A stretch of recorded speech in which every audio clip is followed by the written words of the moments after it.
Muy buenas tardes, ¿cómo les va? Empezamos una nueva emisión de Los Siete Locos. Y hoy empezamos con un invitado muy especial. Es uno de los mayores intelectuales de la Argentina, tiene muchísimos libros publicados, pero no es demasiado conocido porque no aparece demasiado seguido en los medios. El año pasado estuvo en este programa por primera vez y ahora volvimos a invitarlo por un nuevo libro que acaba de publicar, donde habla de todo, habla de su vida, de sus intereses, de las cosas que lo marcaron, de los libros que leyó, de sus opiniones políticas, en fin, de todo un poco, y con él vamos a hablar.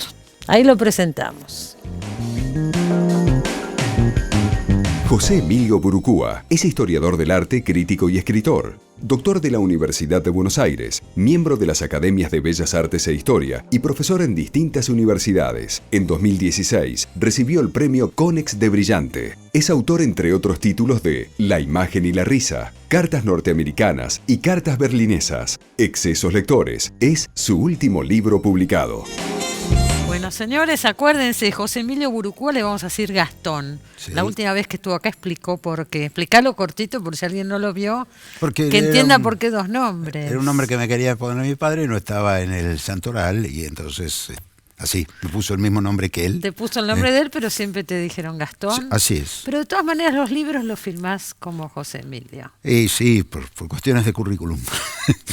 Porque Gastón Burucúa no existe. Claro, entonces, en la facultad, en las listas, en las cosas claro, no está. No existe. Claro. Bueno, Excesos lectores, ascetismos iconográficos se llama el nuevo libro. Sí, así es, sí. ¿Qué título, Sí, es un poco estrafalario, ha sido bastante criticado, pero lo que quise decir allí es que, a pesar de ser yo un historiador de las imágenes, ¿no?, de haber estudiado esto durante más de 50 años, sin embargo, cuando escribí este libro me di cuenta de que lo que había sido excesivo siempre en mi vida era más bien la lectura y no tanto el contacto con las imágenes. Es muy interesante el libro porque es un poco autobiográfico, entonces va contando una vida por medio de los libros, ¿no es Exactamente, cierto? Sí. Bueno, eso era la directora de la colección, que es Graciela Baticuore, a quien le estoy tan agradecido por haberme incluido entre los redactores de esta colección.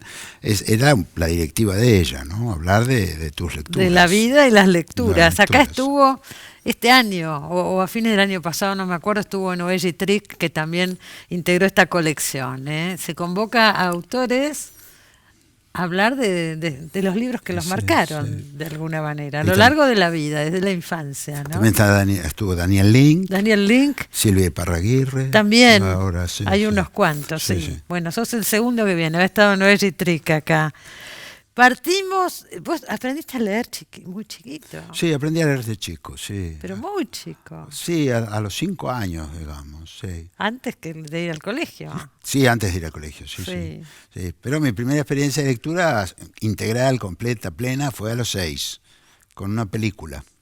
¿Cómo puede ser con una película? Sí, eso fue lo extraordinario. No fue con un libro, fue una película. Los subtítulos. Sí, los subtítulos de la película, que pude leerlos completos de cabo a rabo y entender, que fue A la hora señalada, de Gary Cooper y Grace Kelly. Grace Kelly. Mi padre, que era un fan de los westerns, me llevó. Y yo quedé absolutamente fascinado. Pensé que tenía la llave para dominar el mundo, porque había podido leer y entender. Y a la salida nomás, mi padre me compró un libro. ¿Qué libro? Que yo le pedí. Era una Ilíada para niños. El primer libro que leíste fue la Ilíada. Sí, completo, así fue la Ilíada para niños. Y bueno, simplemente porque al salir había un almacén de ramos generales al lado del cine, y en la vidriera del almacén estaban los libros de la colección Villiquen. Y me atrajo ese porque había una escena de batalla. Entonces dije, comprame este libro. Yo no sabía ni qué era. Y de ahí pasaste la Odisea. Y bueno, mi padre me lo compró, y después, cuando mi madre vio lo que estaba leyendo, me dijo, pero la Odisea te va a gustar más. Entonces fui y lo compré en la misma ferretería, y ahí empecé, sí. ¿Qué otros libros? El Tesoro de la Juventud, la enciclopedia. Exacto, El Tesoro de la Juventud. Porque se habla de una cosa generacional también, recordando todo esto, ¿no? El Tesoro de la Juventud estuvo en mi casa desde que nací, porque la familia de mi madre había tenido ya El Tesoro de la Juventud. Esa era una lectura de mi madre de niña. Sí. Era la enciclopedia tradicional, ¿no? Claro, y mi padre, que era vecino de mi madre, se conocían desde chicos, que no tenía el tesoro, iba a leer El Tesoro de la Juventud a casa de mi madre, cuando eran niños. Y entonces él siempre había tenido en la cabeza que sus hijos tuvieran el tesoro también. Y apenas nacido me compró El Tesoro de la Juventud. Y mi abuelo compró la biblioteca para guardarlo. Así que ahí lo tenías esperándote, ahí estaba, ¿no? esperándome, sí. Y después, bueno, era una lectura cotidiana, el libro de las narraciones interesantes, el libro de América Latina, el libro de los por qué. Era fantástico el tesoro. Sí. ¿Qué leían en el colegio? ¿A qué colegio ibas en la primaria? Yo fui al colegio José María Ramos Mejía, un colegio del Estado, que está en la calle Don Bosco y 33. Está todavía. Sí. Hace poco cumplió 100 años y fui a la ceremonia, fue muy emocionante. ¿Qué pasó? Porque vos contás en el libro que tu primera idea no era, tu padre no quería que fueras al Nacional Buenos Aires. Así es, sí. Vos fuiste influenciado por tu mamá y unos tíos. Así es. Pero no fue una buena experiencia. Y me llama la atención porque la mayoría de los exalumnos están tan orgullosos y vos decís, no, para mí no fue bueno. No, pero lo que pasa es que yo no puedo dejar de reconocer la calidad académica. La calidad académica, las cosas extraordinarias que yo aprendí en ese colegio, pero pienso que en la adolescencia es necesario algo más. Ahí tiene que haber algún tipo de acompañamiento emocional que yo no tuve. Yo no fui feliz en ese colegio. Fui bastante desgraciado, triste. No ¿Por obstante, el nivel de exigencia? No, porque vos siempre fuiste muy buen alumno, no tenías problema con eso. No tanto por el nivel de exigencia, sino porque estaba instalado, y yo creo que ha seguido así, ese colegio. Estaba instalado un espíritu de competencia muy fuerte entre los propios estudiantes. Y yo eso no lo toleré mucho. Pero bueno, terminé, hice todos los 6 años allí y reconozco, por supuesto, pero es un poco como la Iglesia Católica, quiero decir, ¿no? Es decir, uno va a encontrar seres extraordinarios en la historia de la Iglesia, seres absolutamente fuera de lo común y grandes espíritus, pero como institución, digamos, cuanto uno la tenga más lejos, mejor. Mejor para uno, decís. Sí.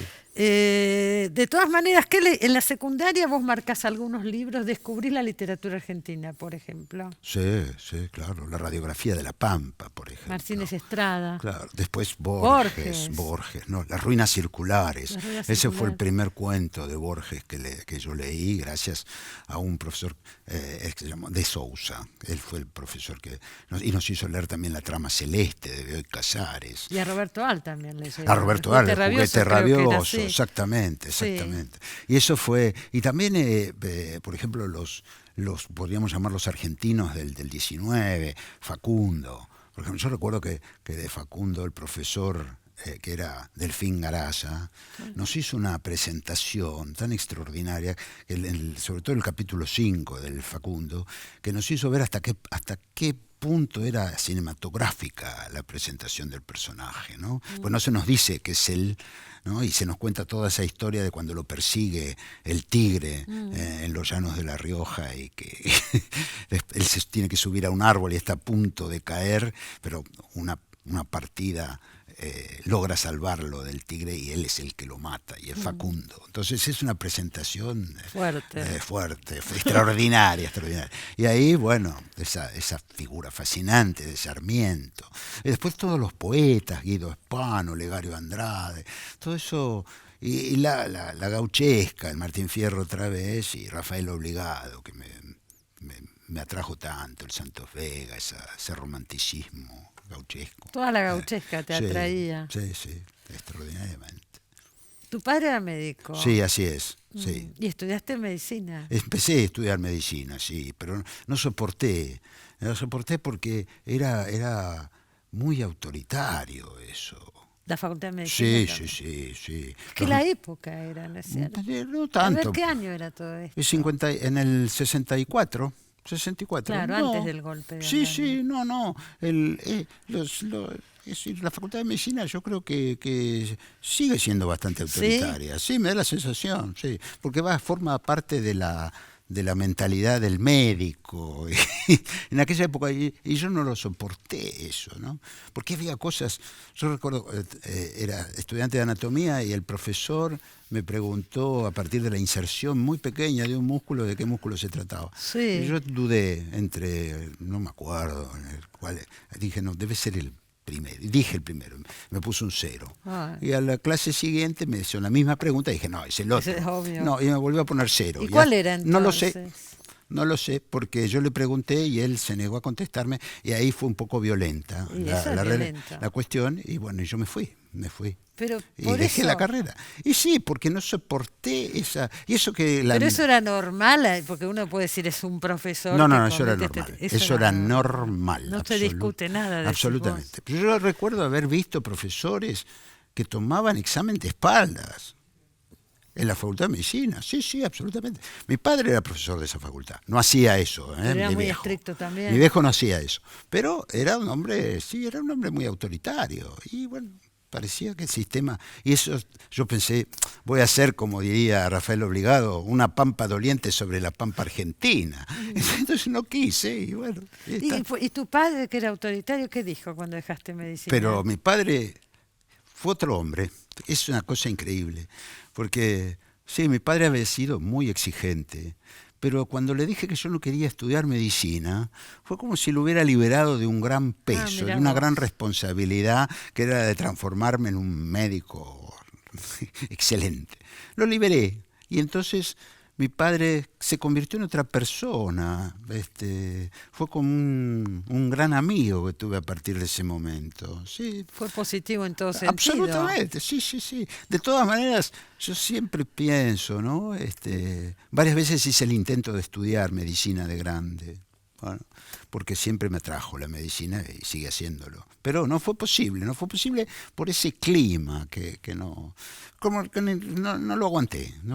Pensé, no, voy a repetir mi experiencia del Buenos Aires, 6 años, claro. Otra vez a la espera. No, mejor me voy a otra parte. Vos la otra vez que viniste acá dijiste que desde chico, una vez que viajaste con tu abuela a Europa, que conocí en la adolescencia, creo, sí, o antes, a los 14 años. A los 14 años. Viste que tu camino era la historia del arte. Sí, me gustó, me encantó, me fascinó. Y a partir de ahí seguiste con todo ese mundo. Sí. Y te dedicaste a la historia del arte toda tu vida. Es como tu interés principal. Y ha sido mi profesión. Es tu profesión. Sí. Y es un mundo que me cautiva siempre, ¿no? Pero el atajo para llegar a eso han sido siempre los libros. Los libros han sido necesarios para poder interpretar y conocer mejor el mundo de las imágenes. Bueno, vos dijiste también acá en el programa que la imagen sin texto sola no sostiene la idea, el mensaje, lo que quiere transmitir. Sí. Hace falta una explicación en la mayoría de los casos. Yo creo que sí. El texto es soberano. El texto es soberano. Sí, la palabra es soberana. Sí. Pero a mí me impresiona, más allá de esto, tu interés por tantas cosas, porque leyendo este libro, la ciencia también ha sido un interés tremendo, no solo la medicina. Sí, pero la matemática, por ejemplo. Eso me ha... Son como esas grandes cabezas, pero de verdad, porque tantas disciplinas diferentes. La matemática siempre me atrajo, me fascinó. Y la física, el hecho de que haya todo un sistema matemático que permita hacer una explicación del mundo físico, eso siempre me ha parecido una de las pruebas más extraordinarias de la racionalidad humana, que es parte de la racionalidad del mundo. ¿Y qué carrera estudiaste cuando dejaste medicina? Estudié matemática. ¿Ah, matemática? Sí, estudié matemática, sí. 2 años, más o menos. Suficiente. No, pero fue lo que pasa que ahí tuve un amor no correspondido. ¿En la facultad? Sí, y entonces dejé. Te iba fácil, te voy a decir, Sí, por me iba un fácil. profesor, por Ya, una pero novia. en la historia, cuando estudié historia del arte, me dije, no, bueno, ya este, es hora de sentar cabeza y ya que De no empezado abandonar esto, tan no, fácil. no abandoné, ¿Y sí, dónde terminé. estudiaste historia del arte? En la Facultad de Filosofía y En Letras de filosofía y la UBA. letras. Sí, sí, sí. Cuando te recibiste te fuiste afuera, estuviste afuera un tiempo, ¿no es cierto? Cuando me recibí, nos fuimos con mi mujer y a Tierra del Fuego, a vivir a Primero a Tierra Tierra del del Fuego. Fuego, Claro, sí. sí. Vivimos 6 años allí. ¿Por qué se fueron a Tierra del Fuego? Y era muy difícil acá la vida en Buenos Aires. Fueron los años del 73, 74. Y no la pasé bien yo en esos años. Vos Entonces, decís, aparte, vamos a decir esto, que por un libro de Víctor Masú sí. te convenciste de no entrar en la lucha armada, que estuviste cerca de entrar en la lucha armada. Me Mira, llamó mucho cerca- la atención, porque no te Yo- imaginaba nunca. No, yo cerca de... Lo que pasa es que estaba rodeado de gente que lo hacía. Claro. Entre ellos mi propio hermano. Pero yo nunca estuve tentado de hacerlo. Pero el libro de Masú me dio las razones Elementos. de por qué No, yo me no. impresionaba, porque digo, siempre hay un libro, ¿no? Sí, sí. En el medio de las decisiones. Que fue el libro La libertad y la violencia de Víctor Masú. Sí. Que ahí, es decir, yo jamás estuve disponible para eso, pero el libro de Masú me dio los elementos intelectuales para poder entender y explicar y, si se quiere, también justificar porque me resistía yo a eso. Pero bueno, estaba rodeado de gente que lo hacía, a la que yo quería muchísimo. Sí. Entonces, no. Pero nunca llegó a ser una tentación, ¿Tu Cristina. hermano eso. estuvo en la lucha armada? Sí, sí, sí, mi hermano, sí. Sí. ¿Vive? No, Pero murió ahí en esa. sí, sí, sí, Ajá. sí. Y vos decidiste irte a Tierra del Fuego. Eso es, sí. Pero bueno, nos fuimos y estuvimos allá 6 años. Toda la dictadura prácticamente. En el 79 nos fuimos a vivir a Italia. Claro, después se fueron a Italia. Sí, nos fuimos a Italia. ¿Qué hicieron en Tierra del Fuego? Y en Tierra del Fuego, mi mujer es médica y ahí fue médica y para ella fue extraordinario porque... Qué gracioso, tu mujer sí, es médica. Sí, mi mujer es médica, claro. Sí. Y fue la primera médica obstetra que hubo en Tierra del Fuego. Así que tuvo muchísimo trabajo. De esos 6 años que vivimos, hizo Trabajaba ella. 1050 partos hizo. Upa. No, trabajaba yo también. pero bueno, yo era profesor de francés, profesor de historia, ¿sí? Fui profesor. ¿En los básicamente. colegios? Sí, sí, había uno solo. Es decir, había un colegio técnico, la ENET de Ushuaia, y estaba el Colegio Nacional José Martí. Es dura la vida en Ushuaia, ¿no es cierto?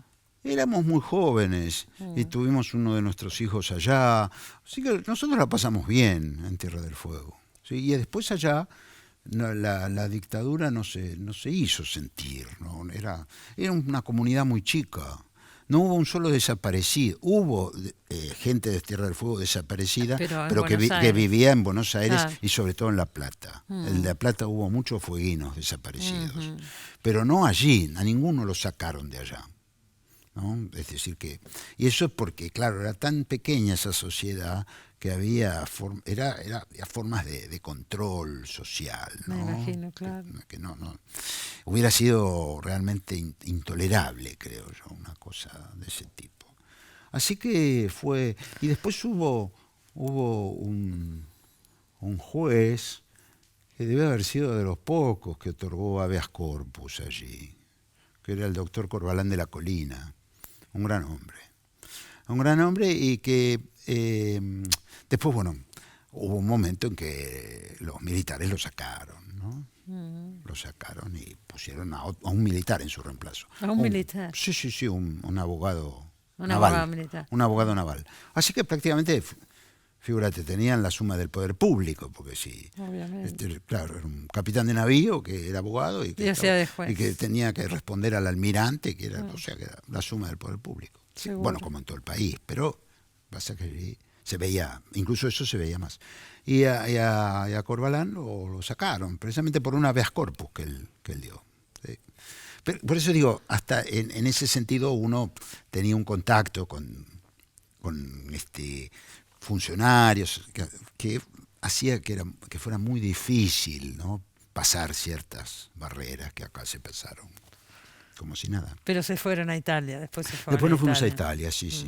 En el año 79. Pues sobre todo nos ahuyentó la cuestión de la famosa guerra con Chile, entre comillas, que gracias a Dios no hubo tal cosa, ¿no? Pero eso fue muy traumático para nosotros porque estuvimos a punto. Y ahí pudimos ver de cerca el grado de irresponsabilidad y de improvisación que tenía ese gobierno, ¿no?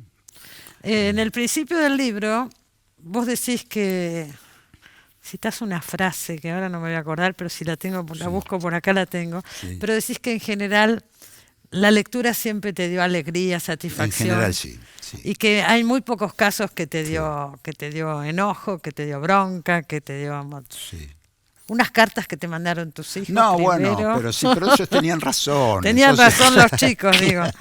Pero que te dolieron. Forma parte, digamos, de la... La frase es: nunca me dio veneno la lectura. Parafraseando el proverbio castellano, a nadie se dio veneno en risa. Y te alcanzan los dedos de una mano para enumerar las situaciones en las que leer te hirió profundamente. 3 cartas de tus hijos y después las mentiras de los militares durante la dictadura y la guerra de Malvinas, y también los escritos políticos peronistas. Sí, bueno, Sos un antiperonista absoluto. Bueno, no soy eso antiperonista, no, antiperonista. No me gusta el peronismo. Bueno. Nunca fui peronista, pero no soy anti. Mira, te doy cuenta no soy anti, pero considero que nunca quise pertenecer a ese movimiento y entiendo que su raíz militar y de derecha fascista nunca desapareció, ¿no? Además, esa cuestión del liderazgo y la verticalidad, no comulgo con eso, ¿no? Cualquiera sea la forma que asuma. Por supuesto. Pero yo te cuento una anécdota muy reciente. Hace poco estuve en Senegal, en el África. Sí. Sí, fui porque me fascina el África. A conocer. Sí, exacto. Pero tengo amigos ahí que están en la Universidad de Dakar. Entonces me dijeron, bueno, si venís tenés que hablar de la Argentina. Y yo me resistía al principio. Digo, no, yo no voy a hablar de la Argentina porque para hablar en la universidad hay que haberla estudiado en el marco de la academia, digamos. Yo yo he vivido la Argentina, me he alegrado, he padecido, pero no la estudié, entonces no, vos tenés que hablar. Y bueno, finalmente entonces estuve estudiando, leí mucha bibliografía reciente sobre la historia argentina y finalmente di una clase sobre la Argentina del siglo XX. Y bueno, cuando terminé, una mano se levanta en el fondo y me dice, pero usted, profesor, ha dado una visión benévola del peronismo. Entonces me dice, pues yo tenía entendido que Perón había sido un dictador. Y yo, en lugar de ir y darle la mano, digamos, porque en muchos aspectos coincido con esa visión, me puse a defender al general Perón tratando de mostrar que no había sido tal. Le dije, no, pero mire que su origen era democrático. Y yo me veía a mí mismo asumiendo esa defensa y decía, pero qué cosa loca, debe ser el hechizo de África que me ha... Pero no. El hechizo de África. Lo que pasa es que sos una persona que tratas de ser equilibrada. Claro, y bueno, quise ser un buen historiador. No vayamos ni para un lado ni para el otro. Y bueno, y así fue. Esa es la visión. La visión, según este alumno africano, dice, pues yo había leído que... Después le pregunté, ¿y usted qué leyó? ¿Qué fue lo que leyó? ¿Y qué leyó? Y él había leído un libro de Gustavo Gabriel Levene sobre el peronismo.